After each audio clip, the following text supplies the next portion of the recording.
تعالوا هحكي لكم على موضوع قالب الدنيا كلها. موضوع حصل في دول العالم كتير قوي، وبوستات مالية السوشيال ميديا بتقول احنا اول مرة نشوف حاجة زي دي. هو ايه اللي حصل؟ والكل بيقول ان اللي جاي خطير. اللي حصل في اسكندرية ده مش مجرد مطر او شوية اعاصير، ده انذار عالمي. مدينة كاملة غرقت في ساعات، رعب، أعمدة نور بتقع، عربيات بتطير. بس السؤال هنا، هل ده نتيجة للاحتباس الحراري ولا في حاجات أكبر بتحصل ورا الكواليس؟ العلماء اتكلموا كتير عن التغيرات المناخية، اتكلموا عن مدن زي اسكندرية ومصيرها. كل ده هنعديه، بس اللي مش طبيعي ومش هقدر أعديه النور اللي بيظهر في السماء قبل أي عاصفة.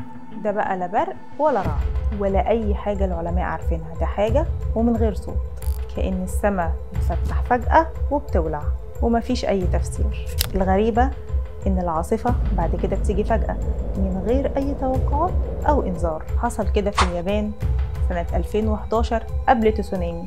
أما تركيا حصل كده قبل الزلزال المدمر، والناس شافت نفس الأضواء. العلماء بيقولوا إن اللي بيحصل ده هو أضواء ما قبل الكوارث، وفي نظرية تانية بتقول إن ده مش طبيعي ودي تكنولوجيا. في مشروع اسمه هارب. المشروع ده عبارة عن أجهزة عملاقة موجودة في ألاسكا، بتتحكم في طبقات الجو العليا، تقدر تحرك السحاب، تمنع المطر، تعمل زلازل، وتقدر تغرق مدينة بالكامل في لحظة. الدول العظمى بتجرب في دول تانية عشان تاخد أرض جديدة ونفوذ جديدة.